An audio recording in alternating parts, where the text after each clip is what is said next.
أعزائنا المشاهدين، أهلا بيكم معانا في حلقة جديدة من برنامجنا الحلقة بعد الأخيرة. مسلسلنا النهاردة من الأعمال المتميزة جدا للمخرج الكبير عادل صادق، والمسلسل هو ليه يا دنيا ليه. دي وشوش دي ولا وحوش؟ حوش حوش حوش، دي وشوش دي ولا وحوش؟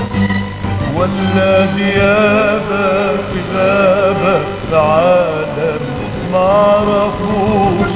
وبيوت دي ولا خيوط شباك العنكبوت؟ واحنا في يومنا ويومنا نرحل من موت لموت. حظ ان احنا يكون معانا النهارده بعض من النجوم لسفرهم لخارج مصر، زي الفنان مصطفى فهمي والفنان حسن فهمي حسن مصطفى والفنانه كريمه مختار. لكن طبعا معانا مجموعه جميله وظريفه جدا من النجوم الكبار ايضا. بيسعدنا النهارده ان احنا نلتقي بكاتب السيناريو استاذ احمد فاروق الهجين، المخرج الكبير استاذ عادل صادق، الفنانه الشابه المتالقه علا غانم، الفنان القدير رشوان توفيق، والفنان استاذ احمد الخليل. اهلا بيكم معانا. في البدايه يمكن استاذ عادل صادق المخرج الكبير، عايزين نسال حضرتك، احنا عارفين ان المسلسل في الاول كان اسمه عذراوات على شجر السكر، وبعدين تحول بعد كده لليه يا دنيا ليه. يا ترى ليه التحول ده؟ هو تحول عشان يعني الاسم كان غريب شويه، غريب على المشاهد، بس حلو والله، جميل قوي، بيشد الانتباه. انما يعني ايه، مش هيمشي مع المشاهد. صعب، جمله طويله. فقعدنا، كان احمد معانا وكان حسن الرحماوي ومجموعه قاعدين بنصور يعني في المسلسل، وقدرنا نوصل ان ازاي ناخد حاجه شامله. فاتفقنا على انها تبقى ليه يا دنيا ليه. انما هو اساسا غرابه الاسم مع تقله هو اللي خلانا نغير. طالما احنا بنتكلم عن غرابه الاسم، ايه المقصود من عذراوات على شجر السكر؟ كنت تقصد ايه في البدايه؟ والله بسم الله الرحمن الرحيم. هو في البدايه هي كانت قصه قصيره باسم عذراوات على شجره السكر، فالحس الادبي فيها عالي شويه. فانا لما جيت قدمتها للاستاذ عادل صادق المخرج الكبير، هو استاذي اولا يعني، فقال لي احمد لا هو تقيل شويه على الودان. بعد كده جاء الباشمهندس حسن الرحماوي نفس الكلمه، ففريق العمل كله اتفق ان هي ممكن يبقى العمل تسويقيا مش مفهوم قوي. فبجلسات بقى انت كنت تقصد ايه من العنوان ده تحديدا؟ العنوان مقصود بيه المرأة طبعا، وانا اقصد ان المرأة اللي هي من جذورها شيء جميل زي شجرة السكر اللي هي المعروف في الصعيد اللي هي شجرة المانجا، وهي بتطرح حاجات جميلة اللي هي المرأة عموما.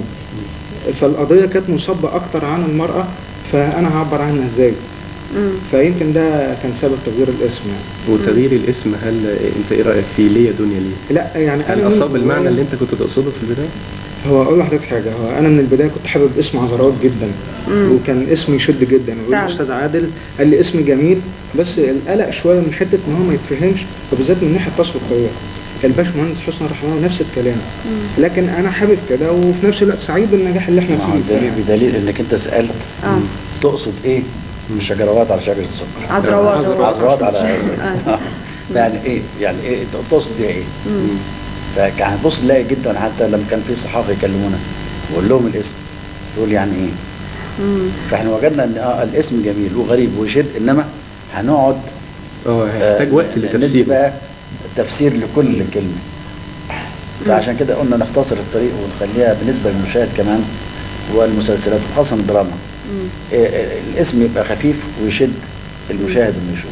ويمكن هو برضه الاسم الجديد اللي هي دنيا ليه، يمكن هو عبر عن العمل او كان معبر عن الاحداث حتى، وهو الحدث بتاع المسلسل او الاحداث بتاع المسلسل تخلينا نقول ليه يا دنيا ليه. ويمكن فعلا كل الناس لما بيحصل لها احداث زي دي بتقول ليه يا دنيا ليه. يعني دايما بنلوم الدنيا مش بنلوم نفسنا. هو عنده الناحيه الادبيه في اختياره لللفظ، هو لفظ ادبي اكثر من ان هو يبقى اسم المسلسل. هو استاذ احمد قال فعلا ان هي كانت قصه، هي كانت قصه قصيره في الاساس، قديم ادبيا، لفظ ادبي.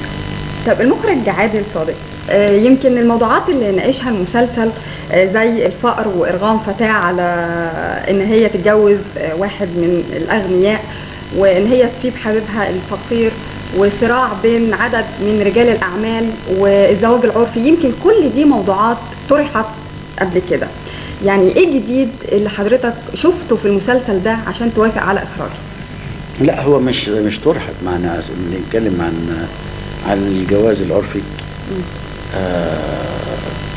هو تم أشكال التطرق إليه بشكل له أشكال يعني كتيرة جدا، أو ممكن تتكلمي يعني زي ما احنا قلنا بجملة على لسان علا إن ده يعني سرقة، جواز في الضلمة، يعني ما هياش في حاجات البنات ساعتها يعني مجرد أول عقبة تقابلها ويبقى فيه سهل، طريقة سهلة من ده ويتحس انها شرعي او اول اخره بتقبلها، فاحنا بنحذرهم يعني نقول يعني ان دي اساسا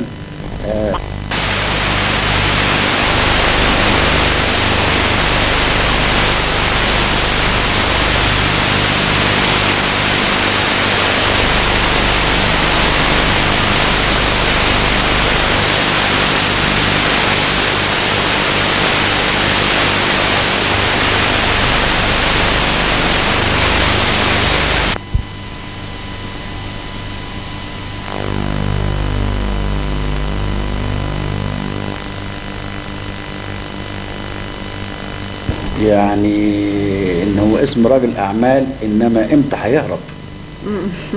امتى هياخد بعضه ويكت؟ امتى يعني هو يهرب بال 25 مليون ولا يستنى لما يبقوا 100 مليون ولا يستنوا لما حاجات كده؟ اختلف الانسان بحكم العصر، بحكم مصلحة البلد. يعني كلمة مليونير زمان كان ليها قيمة كبيرة قوي قوي قوي، ان ده مليونير، فمش بس فلوسه، كان مليونير في اخلاقه، مليونير في ثقافته، مليونير في الاتيكيت، في التعاملات، في عقوده، في كلمته. انما لا، هنا ما احنا دلوقتي بقت مليونير فلوس بس. يعني الراجل بيحترم او الست بتحترم عشان معاها كام، مش اخلاقها ايه، ثقافتها ايه. يعني القيمة المادية بس هي اللي بقت بالظبط.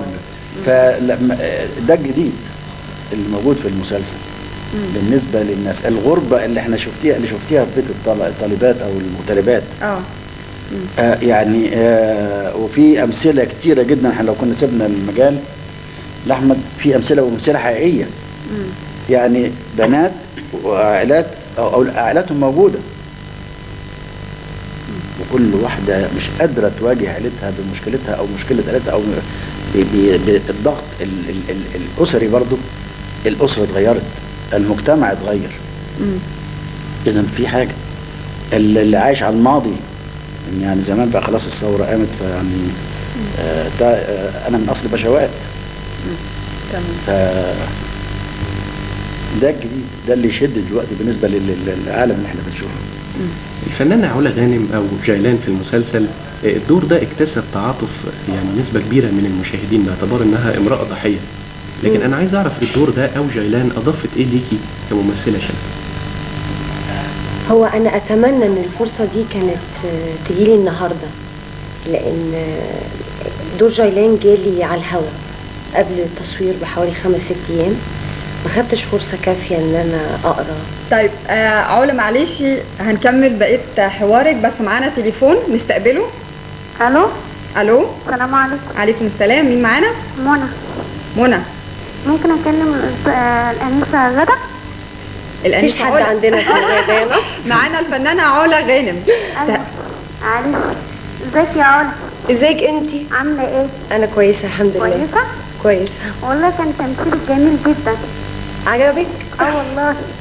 طب قولي للاستاذ عادل بقى عشان زعلان مني. ليه زعلان منك ليه؟ مش عارفة والله. طب الحمد لله، ميرسي ليكي. الله يخليك.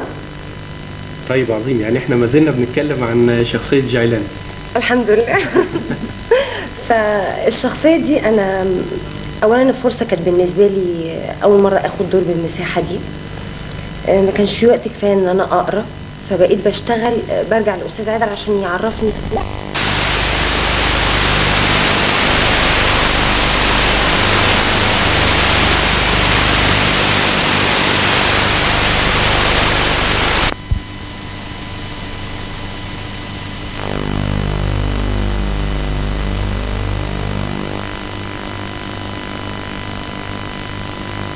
الفنان رشوان توفيق. يمكن حضرتك اشتهرت بادوار الرجل الطيب. ويمكن في المسلسل برضه مسلسل ليا دنيا ليه كان دور حضرتك اب طيب، ولكن للاسف يعني زوج سلبي. فليه حضرتك ما تمردتش على هذه الشخصيه؟ هو الصراع بين المرأة والرجل مش هينتهي ابدا الى يوم القيامه. يعني ما يعني حتى في الادب العالمي برضه الصراع بين المرأة والرجل ما بيتوقفش ابدا. هنا هو ما استطاعش انه يقف قدام زوجته، وبعدين تعلقه بالولد وبالبنت اكثر وبحياته الاسريه ضحى بالكثير. حتى يعني الاستاذ عادل صادق من اول، لان هي مدام رجاء كانت تلبس لبس شيك جدا فما لبسوش غير بدلتين في المسلسل، والبيجامات بتاعته كاستور ويعني هو مضحي بكل شيء في سبيل حبه للبنت، وهو واقف ضد جوازها، انما ما كانش قادر يقف ابدا هو بضعف شخصيته قدام الزوجه. هو كان بيجي له طفرات يعني يكذب عليها ويتكلم ويزعق. انما يعني في مشهد عملناه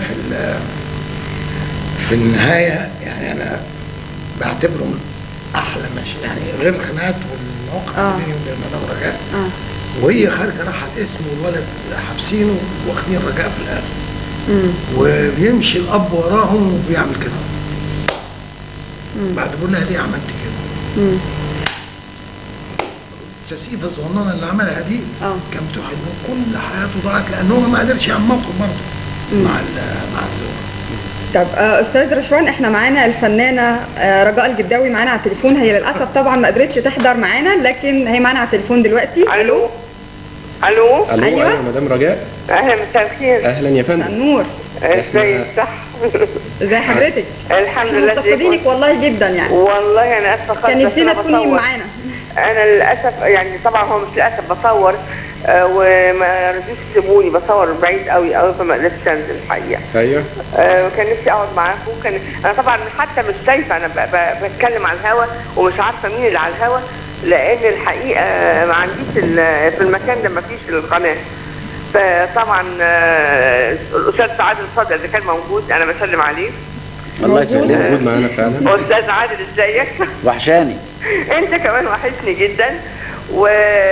ازيك يا ماما؟ يعني الحمد لله ان انا اعتذرت بالتليفون قبلها، والا كنت زمانك مغرمني دلوقتي مبلغ وقدره. الساده المشاهدين ما يعرفوش الاستاذ عادل صادق منضبط بشكل يعني غايه الانضباط، فممثلينه لازم ينضبطوا زيه واكثر كمان.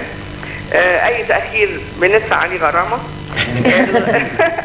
الغرامه الاستاذ عادل بيصرفها في وجوه الخير على الساده المشتركين من يعني في الاستوديو او العمال او كده. واضح ان مدام رجاء كان ليها مشاركه كبيره في مساله العلاوه دي. لا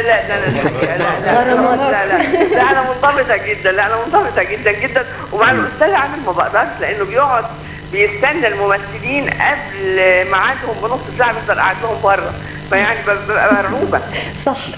علا انت موجوده يا علا؟ انا موجوده وسلمت عليك يا ماما. ازيك يا علا؟ الحمد لله كويسه. علا غانم كان اول لقاء ليا يعني معاها، وكانت بنتي وكنت سعيده جدا بيها. بنت جميله قوي قوي، طبعا طالعه على ابوها الاستاذ رشوان في بياضه وجماله. ما طلعتش حتى طماعه زي امها، ولا ليها طموحات اكبر من حجمها زي امها. طلعت رومانسيه اكتر من امها، والام اللي هي انا كانت انسانه طماعه جدا، جشعه جدا. يعني سلمت نفسها هقول الشيطان اللي مجسد كان الاستاذ مصطفى فهمي. ونهايتها كانت السجن. طبعا الاستاذ رشوان عاملين كابل جميل جدا جدا جدا.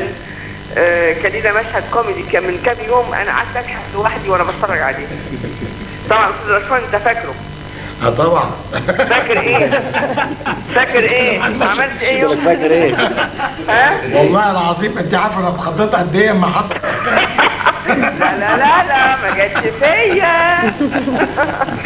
عموما انا سعيده جدا جدا اني بشترك معاكم ولو بالصوت، وكان نفسي اكون موجوده معاكم النهارده. واستاذ عادل كل عمل وحضرتك طيب. ميرسي يا وبس استاذ فاروق الهجين طبعا، وان شاء الله كل عام وانتم طيبين وكل نجاح ونجاح اكبر ان شاء الله. ان شاء الله. مع السلامه. باي باي. مع السلامه. اصل في مشهد عملناه هو كان في طفره من طفراته هو بيتخانق بيجري وراها، فبرضوني يعني قلع على الشبشب بتاعه الطماط بتاعه ونشن عليها وراح فيها. ودي ده كان مشهد فظيع فعلا بدون مونتاج في رمضان مع دينا رامز يعني. وانا نشنت يعني، فضلت انشن طبعا انا عامل حسابي ان هروح بتاع دماغها، ففضلت انشن وقال يعني الراجل بقى خلاص وراح فين الشبشب طار لبس في دماغها. انا رحت بعمل جواب. لكن يا ترى هل المشهد ده كان تلقائي من حضرتك ولا كان بالاشتراك يعني كان اضافه من الاستاذ عادل؟ لا هو طبعا هو الاستاذ احمد. لا هو يعني هو شكل الخناقه دايما بينهم الواحد يقول الست دي لازم تتضرب. فاتفقنا كلنا ان في الاخر يعني مش ممكن كل شويه هو اللي ايه يعني ياخد على دماغه ويمشي يمشي. فلا قلنا خليها مره يعني ايه يصور بقى بيصور وفي صور بتجري فبتجري وبرضه يروح زي اي حاجه في ايده قدامه يخبطها بيها. فما كانش في قدامنا حاجه، قلت طب ما نحاول كده. ففعلا اتفقنا انها تتعمل وهي بره الكادر على اساس ان يعني برضه يمكن ما تجيش الشبشب ده. ففوجئت انه جه فيها. يعني ده كان معمول بزاويه وبعدين دخول الشبشب كان هيبقى بزاويه ثانيه بمونتاج يعني. ففوجئنا ان فعلا الشبشب جالها. هو استاذ عادل بيحب المفاجآت وبيحب يعمل سسبنس في الاستوديو، فيجي حد هيضرب بشبشب او حد هيضرب بالقلم يحبه يبقى طبيعي جدا، حادثه طبيعي جدا. اقول له يا استاذ عادل انا لسه ما كملناش بقيه المسلسل، يعني لو الخبطه دي جت جامده شويه واتكسرت هتقعدوا مش هنشتغل. يقول لي معلش بس عشان يبقى في مصداقيه يا علا. يمكن احنا معانا المشهد ده دلوقتي اللي هو الدنيا غنوة لغمتها حلوة احنا اللي متين. بونسوار يا هايدي. بونسوار يا طنط. ايه يا طنط شغلتينا عليك؟ معلش يا حبيبتي. مساء الخير يا احمد. صباح الخير يا هاني. صباح النور على عيونك يا حبيبي. ولما انت عارف انه صباح الخير ايه اللي مسهرك لحد دلوقتي بس؟ انت مش عارف الساعة كام دلوقتي؟ اسألي نفسك الساعة كام؟ الله ده انت مبقوق مني بقى ومشحون. بقى في ست محترمة ترجع بيتها الساعة 2 الصبح إلا إذا كان ست فلتانة ملهاش رابط. بقول لك إيه؟ حاسب على كلامك. حسك عينك حسك عينك صوتك يعلى عليا فاهمة؟ يا أمي خضتني. لا ده أنا مش هاخدك بس ده أنا هضربك. لا على إيه يا خبر يا عم يا خبر. هضربك. انت فاهمه يعني ايه؟ ما هو لازم اعلمها ازاي الست تحترم جوزها وتعرف ان البيت المحترم لازم يكون فيه ست محترمه. لا يا حبيبي بقى ده انا محترمه قوي قوي قوي قوي، محترمه من قبل ما اتجوزك يا حبيبي. انت عارف انا بنت مين وعارف اهل مين، فاهم ولا لا؟ وإذا كنتش هتكلم نفسك بقى هكلمهم بكره الصبح يجوا يربوك. يربوني يا بنت يا ماما يا ماما يربوني انا؟ ده انت اهلك رموك عليا المية. انا اهلي رموني عليك. سامعه يا حاجتي؟ ده انت خالك اللي هو اخو امك قال لي يوم ما كتبنا الكتاب حمله كتير يا ابني، بس انا ما فهمتش قصده ايه، لكن عرفت بعد كده لما عاشرتك لما قلت معلش عشان خاطر العيال قلت بكره تعقل وتعرف يعني ايه زوج ويعني ايه ست بيت، وتعرف بعد كده يعني ان في اسره وبيت وعيال، ان انت خلاص عقلك ما فيهوش غير ما عرفش غير الغلط وقله الادب وقله التربيه. انا هطلب اهلي كلهم. سيب التليفون بقى. قولي من وشي. يا ماما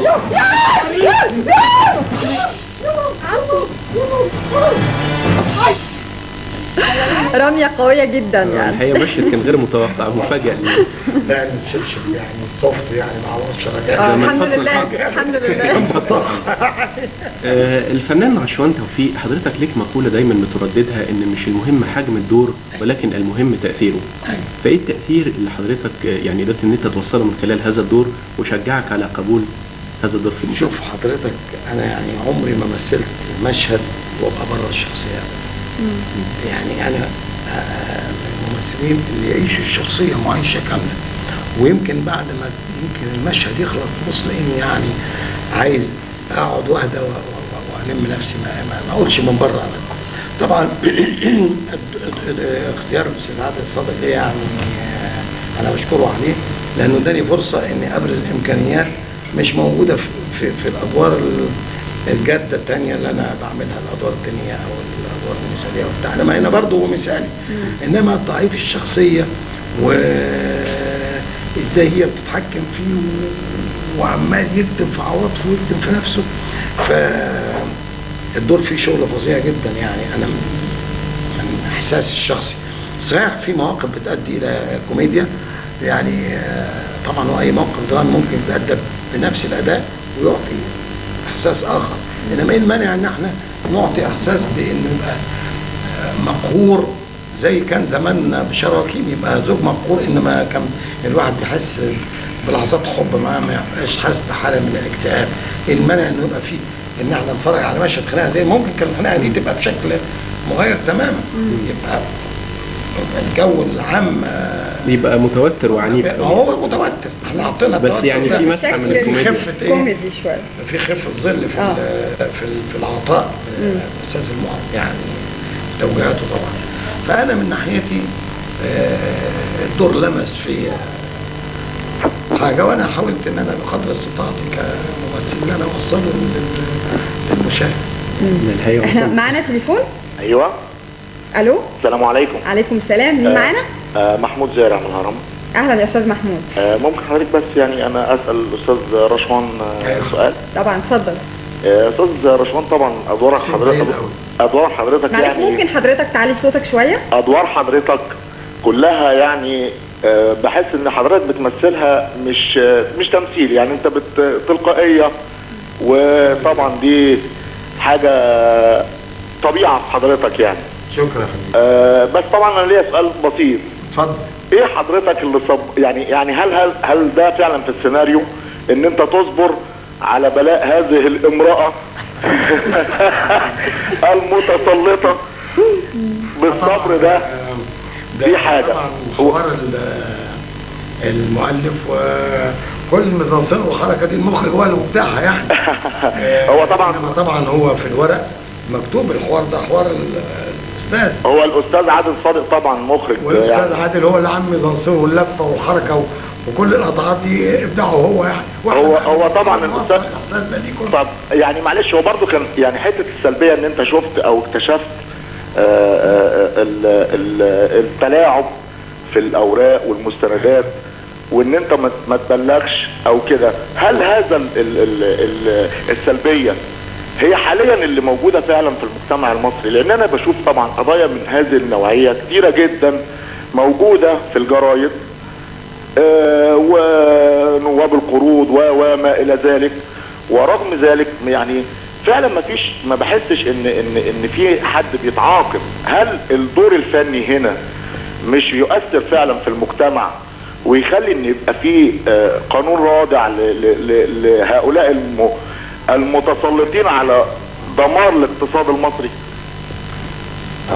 زي ما قال الاستاذ عادل صادق في اول الندوه يعني، قال ان هناك، مش عايزين نسيء الى كل رجال الاعمال يعني، ان هناك بعض رجال الاعمال اللي الجرايد اتكلمت عنهم يعني، في ناس انتهازيين وناس وصوليين وحاجه من هذا القبيل. انما زي ما قال الاستاذ عادل انه كان طلعت حرب عبود باشا وكل رجال الاعمال، وبرضه هناك رجال اعمال حاليين، هناك رجال اعمال شرفاء، انما هناك اللي بنقول سمع انه خد ملايين وهرب انما لابد ان يكون هناك قانون رادع لامثال هؤلاء. انما انا بقول ان هناك شيء من الديمقراطيه، والديمقراطيه مديانا فرصه ان احنا نعرض في اجهزه اعلامنا ان هناك في مواقف لرجال الاعمال المنتهزين مقاتلين علشان ياخذوا اموال بغير حق.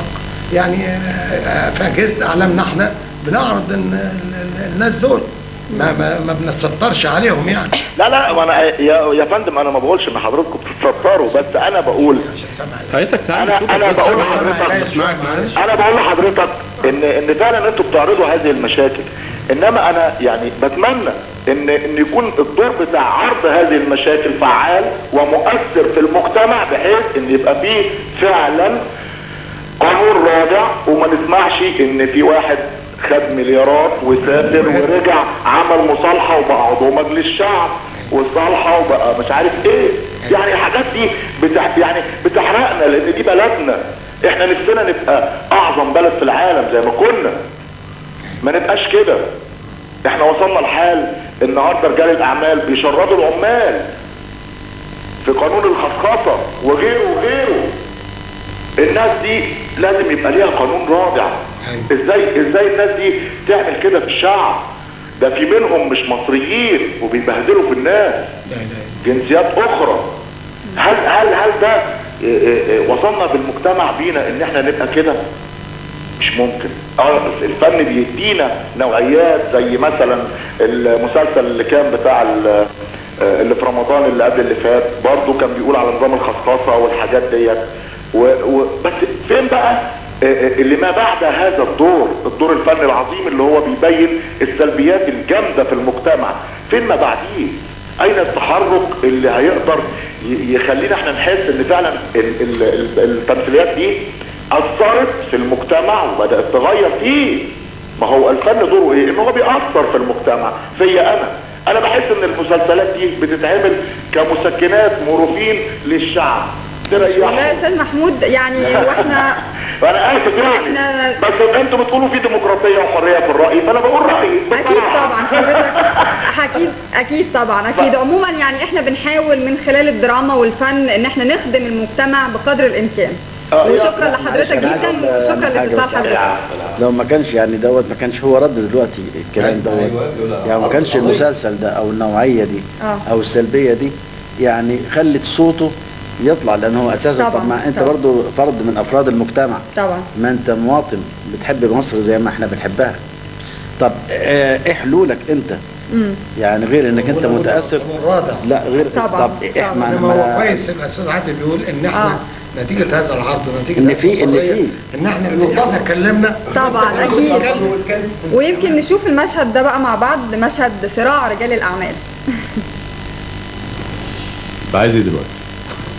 حلو قوي اهو كده بقى نعرف نتكلم.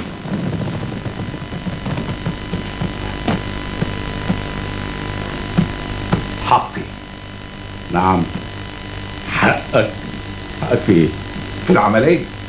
انت نسيت الشيكات اللي انت خدتها مني المختار وطلعت وليك يا حرامي؟ برهان احترم نفسك. مش لما تبقى انت محترم انت والعصابه اللي معاك يا نصابين؟ النصب والاحتيال على شيخ المنصر ما يبقى السرقه. ده تعريف جديد بقى للسرقه ولا بتسميه ايه؟ بسميه استرداد حقوق سبق ان انت سلبتها لحسابك. انت عارف كويس قوي انت شرطت مين ونصبت على مين ورميت كام واحد في السجن بالقانون يا فواز. واحنا بقى يا حبيبي ما حكمناش عليك الا بالقانون بتاعك.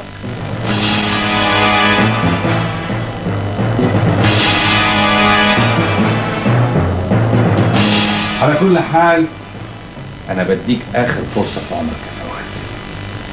فكر كويس، شوف انت فين ومين الناس اللي انت بتتعامل معاهم.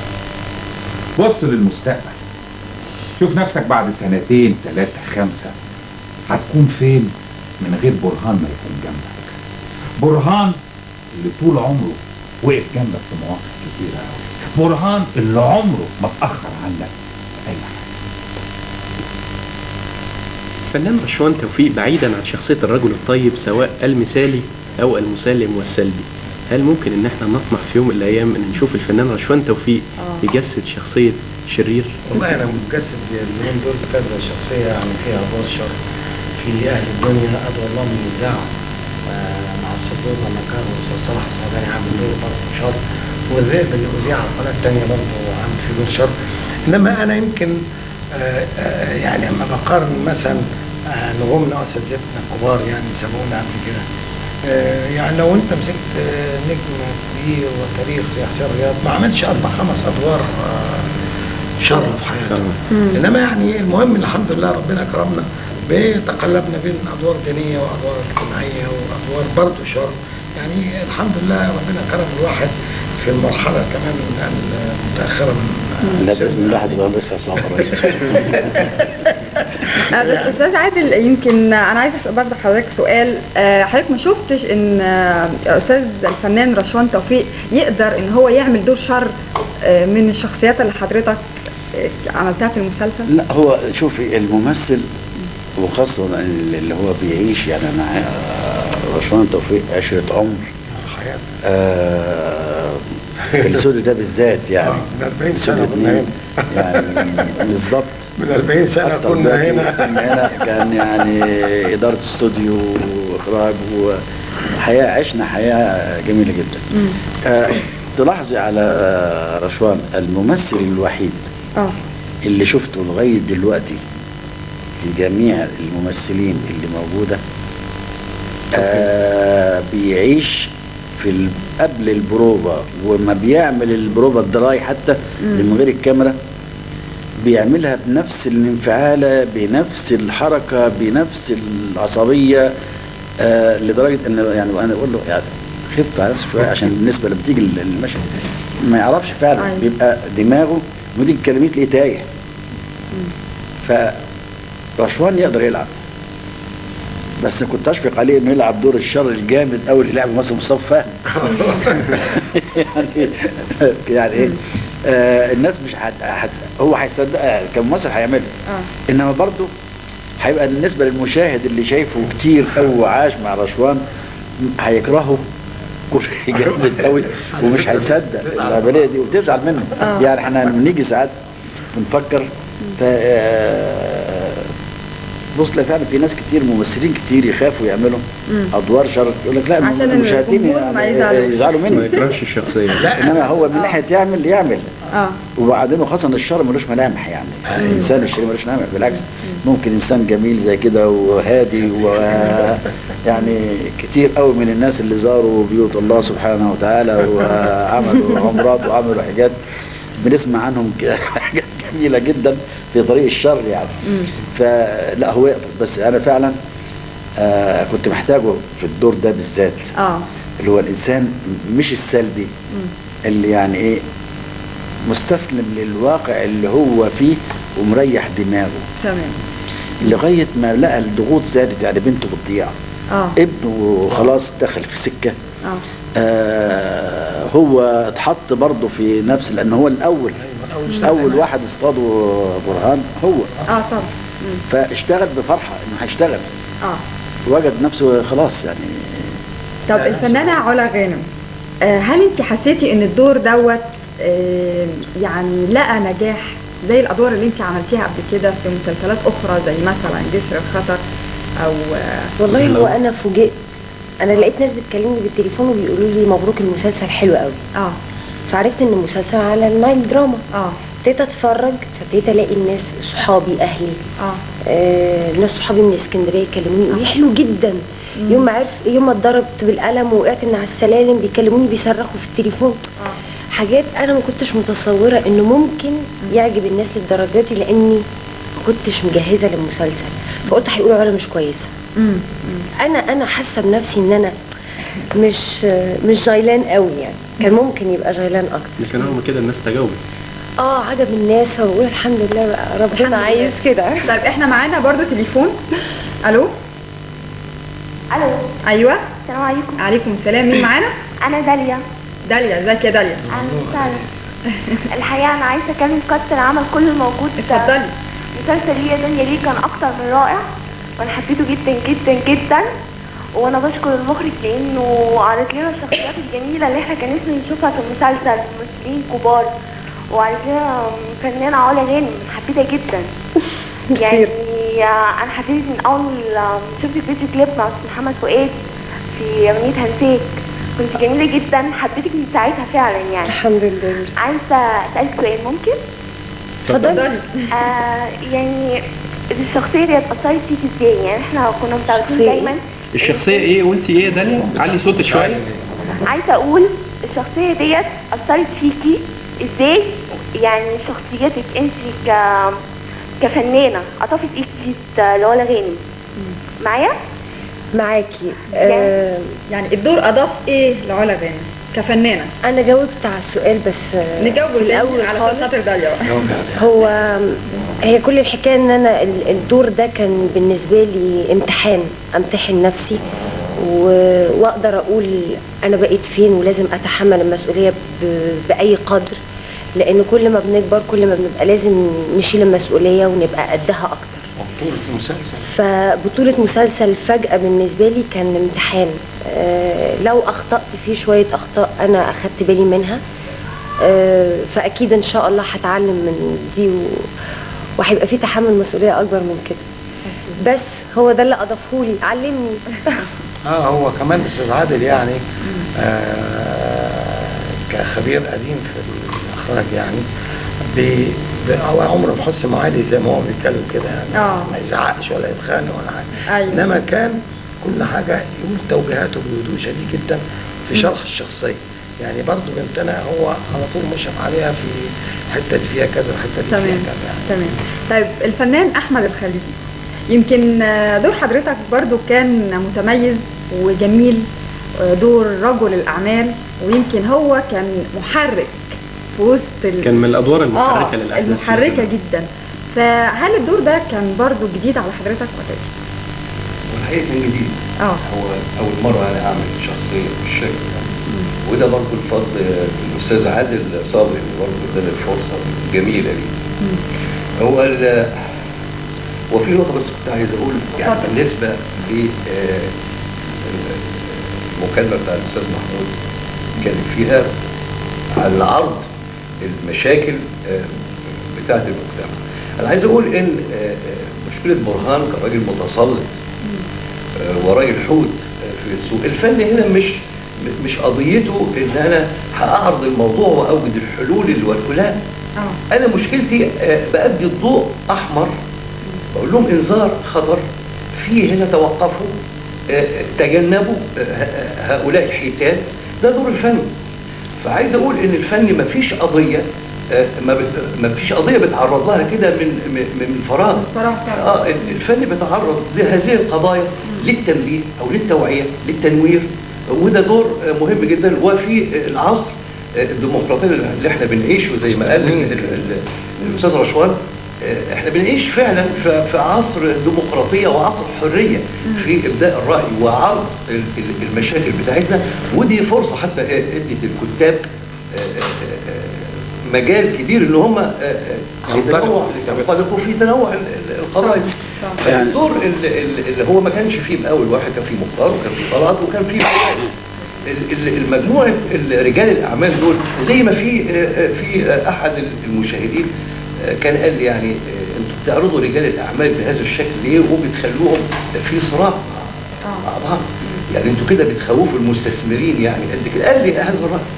فقلت له اطلاقا، المساله القضيه مش كده. القضيه احنا بنلقي الضوء على مشكله موجوده زي ما قال الاستاذ عادل، موجوده في الجرايد معروضه. ومش معنى ذلك كل رجال الاعمال كده، لا، ده في رجال اعمال ومستثمرين في منتهى النزاهه والوطنيه. طب استاذ احمد معلش، معانا الفنان طارق لطفي. الو استاذ طارق. ايوه اهلا بيك معانا. اهلا وسهلا. ازي حضرتك؟ الحمد لله تمام. كان نفسنا تبقى موجود ما بيننا النهارده، بس اهو انت موجود معانا دلوقتي على اي حال. ربنا يخليك. انا كنت اتمنى بس للاسف انا بصور. وميرسي طبعا لدعوتكم الدائمه يعني لينا، واحنا بنسعد جدا بالبرنامج ده يعني. الله يخليك. انا متشوق جدا لان انا اسالك يعني ايه الاضافه اللي اضافها لك هذا الدور في هذا المسلسل. قبل ده بس تسمح لي اسلم على الموجودين، الاستاذ عادل والاستاذ رشوان وعلا واسمح لي. اتفضل. ازيكم عاملين ايه؟ وحشتوني جدا. يا جمال. واستاذ عادل ميرسي جدا، المسلسل طالع هايل بجد بجد بجد يعني. ربنا يخليك. انت اشركتنا في العمل ده. استاذ رشوان انا بحبك وانت عارف جدا جدا. ربنا يخليك يا طارق. علا مفاجأة ليا كبيرة قوي، طبعا الكاتب استاذ احمد الخليلي كمان يعني، وانا كان نفسي ابقى موجود معاكم بس انا سيء الحظ دائما يعني. انت كأنك معانا يا جمال يا طارق. دور جمال. جمال ده جمال ده اسمه في المسلسل. طلع اخوك. ايوه مظبوط. لكن الدور ده اضاف لك ايه في حياتك الفنيه يا طارق؟ هو بص انا دلوقتي بحاول فعلا اجدد وده بمساعده الاستاذ عادل صادق، لان انا يمكن شويه اتحصرت في دور الطيب، او مش اتحصرت، انا كررت الدور ده كتير قوي، اللي هو صاحب المبادئ والمثل والتملي، هو بيحب الناس ويعني عارف ما بيضرش حد. جمال في المسلسل ده ما عندوش اي مبدأ في الحياه، مبدأه الوحيد اللي في الحياه ان هو الفلوس، ازاي يبقى غني، طموح عالي قوي. امه مسيطره جدا وبتدفعه ناحيه الفلوس باي شكل من الاشكال. اخته واخ مش قادرين يسيطروا على الشخص ده ولا على الام. فدور بالنسبه لي انا جديد، واتمنى ان انا اكون عملته بشكل فيه جوده يعني. لا اكيد. بنشكرك يا طارق. ربنا يخليكم. شكرا. ونتمنى تكون معانا باستمرار ان شاء الله. ان شاء الله. استاذ احمد الهجين، تعرضنا في هذا المسلسل لقضيه مهمه جدا مطروحه على الساحه الاجتماعيه، وهي مساله الزواج العرفي. لكن البعض بيعلق وبيقول ان انت ما تطرقتش وتعمقت فيها في هذا المسلسل، ولمستها يعني لمسه سطحي، رغم انها بتحظى باهميه كبيره. فايه عنها؟ هي اقول لحضرتك حاجه، هي مشكله القضيه الزواج العرفي دي بقت طاغيه جدا على الساحه، وفي ناس كتير جدا اتكلموا فيها. يمكن لما جيت قعدت مع الاستاذ عادل فقال لي احنا كتير جدا اتكلموا فعلا في القضيه دي، فاحنا عايزين نلمسها بشكل كده فيه فن شويه، يعني مش عايزين بالعقده بحذافيرها. فدخلنا في مشكله البنات، لكن ركزنا اكتر على مشكله رجال الاعمال. وهو كان يمكن في سهره اتعملت قبل كده بتاعت اقبال بركه، مدام اقبال بركه كانت كلها عن الزواج على ورق السليفان. مظبوط فعلا. وهي طلعت في نفس المرحله دي، واحنا خدنا نفس يعني هي اسلام الجواز عرفي. انسانه بتتجوز من طريقه غير قانونيه، خلسه، او بتسلل بسرقه من غير ابوها من غير رضا اهلها. والتاني الزوج التاني اللي هو ممكن جدا يعني عشان خاطر متجوز فمش عايز يضيع الجوازه بتاعته لانها سعه بالنسبه له، او عنده ارتباطات تانيه مش عايز. فهي العمليه كلها احنا قلناها، هو احمد اتقالت في حوالي 15 مشهد. 15 مشهد بالنسبه لمشكله اتعالجت قبل كده كتير قوي. قلنا فيها 1 2 3 4، وقلنا طبيعتها يعني اتقالت في جمله ان ده يعني حياه في الضلمه، سرقه. ايه رايك يا احمد؟ يعني هل كان ممكن زياده مساحه هذه المشكله في الاطار؟ اقول لحضرتك حاجه، ولا هي اخذت مساحتها بالظبط؟ لا، هو في نقطه ان كان في برانشات كتير قوي في العمل، فروع كتير قوي، فاحنا لو فتحنا زاويه مش هنخلص. فطبعا قعدت مع مخرج قدير زي الاستاذ عادل صادق، فطبعا بنحاول ان احنا نقفل قضيه بس ايه القضيه الاساسيه بتاعتنا وايه الحبكه الاساسيه بتاعتنا. كانت شخصيتين، شخصيه برهان صقر الباب اللي هو رجل الاعمال، وكان برضو شخصيه جيلان. وكان طبعا استاذ رشون كان ليها تعقيب، هو مش سلبي ولا حاجه، هو داخل في التكوين النفسي بتاع البنت نفسها. اصل البنت ازاي هتطلع مرهفه وحساسه بالطريقه دي، وازاي هتطلع فنانه بالطريقه دي. فطبعا شخصيه مدام رجاء الجداوي كان دور على فكره هايل يعني، اللي هي رسميه، مدام رسميه. فكانت لو حتى في مثل بالبلد كده يقول اقلب القدر على فمها تطلع البنت امها. فمش معقوله هتطلع كده. كانت جيلان مش هتبقى شخصيه محبوبه، وازاي هتواجه مثلا حوت زي برهان صقر الباب. بس فاحنا حاولنا نعالج على قد ما نقدر، بس ركزنا في قضايا اساسيه يعني. على فكره هو الكلام اللي قاله الاستاذ احمد دلوقتي انا كنت بقول لجيلان واحنا بنشتغل، اقول لها الجينات بتاعت جمال طالعه والدة الام، وانت طالعه الاب، مش كنت بقول ايه وانا بصور يعني. انما حتى لو كان هو كان في اي كونتاكت ما بين الاستاذ رشوان واحنا بنشتغل. يعني انا كنت بقول لها انت فيكي نفس الجينات بتاع الاب والاخ خد جينات الام، هما الاثنين ضاعوا في الاخر وضيعوا البيت معاهم. الفنانه رجاء الجداوي علقت فعلا، قالت انها طالعه لوالدها. ايوه كل ما كان يعني، انما هو بتركيبته دي لم يستطع ان يقاوم الام. يعني تاثير الام جه على الولد، يعني ما جاش على البنت. لا الوراثيه كمان. البنت لا هي وراثيه، الولد ساعدها. هو الولد عنده استعداد. ايوه فساعدها. البنت ما عندهاش استعداد وما عندهاش، يعني هي العفة عندها عالية جدا والمبادئ عندها يعني والمسر متوفرة واخداها مكتسبة من ابوها. ويمكن ان كان عندها يعني الاثنين اللي هم بالفعل يعني كان فيهم الفساد خلاص دخلوا. وبعدين بالنسبة يعني هو يأست امتى؟ يعني بالنسبة لهي لا هتجوز. هي اعتقد ان جايلان ابتدت تشوف اخوها ومامتها كويس مش بس من بعد الحفله بتاعت برهان لما قالت لا هي شافتهم وشافت حياتهم، انما هي يعني هي كانسانه وجدت نفسها خلاص ما فيش، يعني ما فيش قدامها غير الطريق ده. يعني حبها راح اتدمر دمار كامل، ما بقالوش مأوى، يعني ما خلالوش حتى فرصه للكفاح انه يكافحوا وانه ممكن يتجوزوا الاثنين مع بعض. هنا دخلت. يعني احنا كان نفسنا طبعا نسمع منكم كتير، واحنا يعني الساده المشاهدين بالتاكيد برضو كان نفسهم بالتاكيد يقعدوا معاكم اكتر من كده، لكن للاسف الحلقه يعني خلاص انتهت ووقت البرنامج انتهى. فاحنا كنا سعداء بيكم جدا، وبالتاكيد كمان جمهورنا كان سعيد بيكم النهارده، وشكرا ليكي. شكرا. شكرا.